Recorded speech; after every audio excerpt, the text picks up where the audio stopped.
নমস্কার, all in one at the rate রিম্পায় আপনাদের সকলকে অনেক অনেক স্বাগত জানাই। আশা করি সকলেই ভালো আছেন। আজ আমার ফার্মের মুরগির বয়স হলো 32 দিন, আর 32 দিনে বডি ওয়েট আছে 1750+।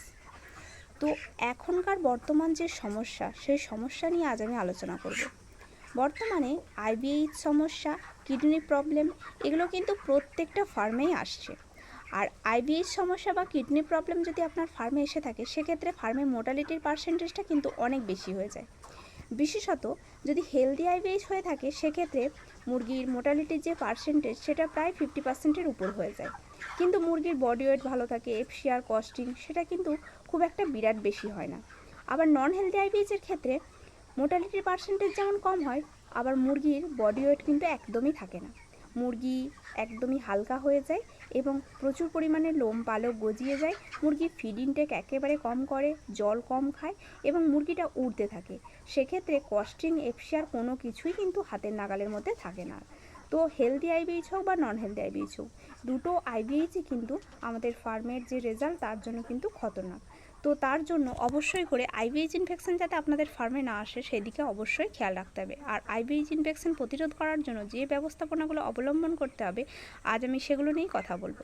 প্রথমত বলবো, প্রথম থেকেই একদম ব্রুডিং পিরিয়ড থেকেই চেষ্টা করতে হবে মুরগি যাতে সাফিসিয়েন্ট জল খায়। বিশেষত যদি অতিরিক্ত পরিমাণ গরম থাকে, সেক্ষেত্রে চেষ্টা করুন ব্রুডিং টাইম থেকে যে পরিমাণ ফিড দিচ্ছেন তার অন্ততপক্ষে 3 গুণ পরিমাণ জল যাতে মুরগি খায়, সেটার দিকে লক্ষ্য দিন। আর যদি যদি আর্দ্র আবহাওয়া থাকে, সেক্ষেত্রে যদি ভিজে বা স্যাঁতস্যাঁতে আবহাওয়া থাকে, সেক্ষেত্রে জল কিন্তু যে পরিমাণ ফিড খাচ্ছে তার দ্বিগুণ পরিমাণ ইনটেক করানোর চেষ্টা করতে হবে। জল ঠিকঠাকভাবে ইনটেক করানোর জন্য প্রয়োজনে রাতের দিকে ভিনিগার, দুপুরের দিকে চিনি জল, এগুলো ব্যবহার করতে পারেন। তো এবার বলবো, আইবিএইচ ইনফেকশন প্রতিরোধ করতে হলে যে বিশেষ বিশেষ ব্যবস্থাপনাগুলোর দিকে আপনাদের খেয়াল রাখতে হবে। প্রথমত বলি, ভ্যাকসিন অনেকে করতেই চান না। সেকেন্ড ভ্যাকসিন 12 দিনের মাথায় যে ভ্যাকসিনগুলো আছে, বিশেষত দেখবেন যে সমস্ত কোম্পানি 12 দিনের মাথায় ভ্যাকসিনগুলো হয়, সেই ভ্যাকসিনগুলো কিন্তু আইবিএইচ ইনফেকশন প্রতিরোধ করতে অনেক সহায়ক। তাই অবশ্যই করে ফার্স্ট ভ্যাকসিন আর সেকেন্ড ভ্যাকসিনটা অবশ্যই করবেন ফার্মেতে। এবার দ্বিতীয় বিষয় যেটা বলবো, বায়ো বুস্টার প্রত্যেক সপ্তাহে চেষ্টা করবেন বায়ো বুস্টার দেওয়ার। বায়ো বুস্টার কিন্তু যদি আপনাদের ফার্মে আপনারা প্রত্যেক সপ্তাহে 3 দিন করে রাতের দিকের জলে দেন, সেক্ষেত্রে কিন্তু খুব ভালো ফলাফল পাবেন আইবিএইচ ইনফেকশন প্রতিরোধ করার জন্য। এটা যেমন অ্যান্টিবায়োটিকের কাজ করবে, ঠিক তেমনই মুরগির শরীরে প্রতিরোধ ক্ষমতা গড়ে তুলবে এই আইবিএইচ ইনফেকশনকে প্রতিরোধ করার জন্য। তো তার জন্য অবশ্যই করে আপনাদেরকে প্রথম সপ্তাহে দরকার পড়লে 5 দিন থেকে 7 দিন পর্যন্ত পরপর 3 দিন রাতের দিকে জলে বায়ো বুস্টার একদম প্লেন জলের মধ্যে দিয়ে খাওয়ানোর চেষ্টা করবেন। এটা পরপর 3 সপ্তাহ থেকে 4 সপ্তাহ পর্যন্ত প্রতি সপ্তাহে কিন্তু 3 দিন করে যদি একটা ডোজ করে দিতে পারেন বায়ো বুস্টারের, সেক্ষেত্রে কিন্তু খুব ভালো ফলাফল পাবেন।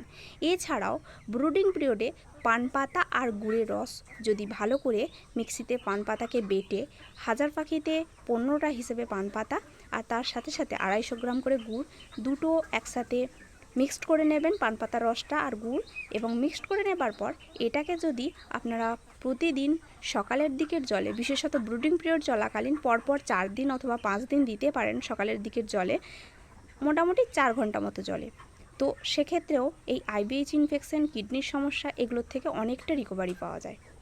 এবার এর সাথে সাথে আর একটা যে বিষয় বলবো, সেটা হলো মুরগিকে প্রচুর পরিমাণে জল খাওয়ানোর জন্য অবশ্যই করে রাত্রের দিকে আপনাদেরকে ভিনিগারের জল দিতে হবে। ভিনিগারের জল দিলে দেখবেন মুরগি যে জল খাচ্ছিল তার থেকে অনেক বেশি পরিমাণ জল খাবে। এর সাথে সাথে দুপুরের দিকে যদি গরম দেখেন, সেক্ষেত্রে আপনারা ইলেকট্রোলাইট পাউডার ব্যবহার না করে চিনি জলও দিতে পারেন। চিনি জল দিলেও মুরগির জল খাওয়ার যে প্রবণতা সেটা বাড়ে, তার সাথে সাথে মুরগির জল খাওয়ার যে পরিমাণ সেটাও কিন্তু বাড়ে। এর সাথে আরেকটি যে বিষয় আপনাদের মাথায় রাখতে হবে, সেটি হলো মুরগির ইমিউনিটি পাওয়ার বাড়ানোর জন্য যে কোনো রকমের একটা ইমিউনিটি বুস্টার মেডিসিন অ্যাপ্লাই করতে পারেন, সেক্ষেত্রেও খুব ভালো কার্যকরী হবে।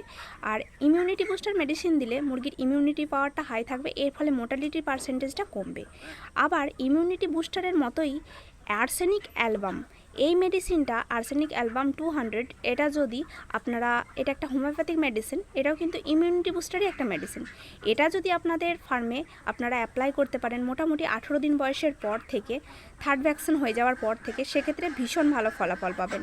দেখবেন মুরগির আইবিএস সমস্যাটা আপনাদের ফার্মে এলেও সেটা প্রতিরোধ করার মতো ক্ষমতা মুরগির শরীরে রয়েছে, সেই ইমিউনিটি পাওয়ারটা মুরগির শরীরে তৈরি হয়েছে। এর ফলে মোর্টালিটির যে পার্সেন্টেজ সেটা অনেকটা কম থাকবে।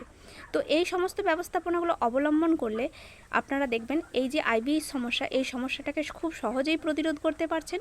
তবে এই ব্যবস্থাপনাগুলো যদি আগাম অবলম্বন করতে পারেন সেক্ষেত্রে কিন্তু ভীষণ ভালো হয়, কারণ আইবিএস সমস্যা আসার পর এগুলো দিলে খুব একটা তাড়াতাড়ি কাজ করবে না, কিন্তু আইবিএস সমস্যা আসার আগে থাকতেই যদি এই যে ব্যবস্থাপনাগুলো বললাম, যে বিষয়গুলো মাথায় রাখতে বললাম, এগুলো যদি মাথায় রেখে এই মেডিসিনগুলো বা এই ট্রিটমেন্টগুলো যদি আগে থাকতে করতে পারেন সেক্ষেত্রে খুব ভালো ফলাফল পাবেন। এর সাথেই বলি, জল বেশি খাওয়ানোর জন্য আপনারা সকালের দিকের জলে যখন পান গুড় শেষ হয়ে যাবে দ্বিতীয় সপ্তাহে 3 দিন বা তৃতীয় সপ্তাহে 3 দিন, তো আপনারা যদি অ্যালকাসল পারেন বা নেপ্রোকেয়ার এই জাতীয় মেডিসিনগুলোও দিতে পারেন, যাতে করে মুরগির জল বেশি খায়। তবে কখনোই আপনারা সিস্টোন দেবেন না, কারণ সিস্টোন কিন্তু কিডনির উপর প্রচুর এফেক্ট ফেলে। তো সিস্টোনটা অ্যাভয়েড করে অ্যালকাসল, নেপ্রোটেক এগুলো দেবার ব্যবস্থা করবেন। তো ধন্যবাদ, এখানে আমি আমার ভিডিও শেষ করছি। আর আমার ভিডিও যদি আপনাদের ভালো লেগে থাকে তাহলে যে যেখান থেকে আমার ভিডিও দেখছেন অবশ্যই চ্যানেলটি সাবস্ক্রাইব করার সাথে সাথে বেল আইকনটি প্রেস করে রাখবেন, আগামী সমস্ত রকম নতুন নতুন ভিডিও নোটিফিকেশন যাতে সবার আগে পান।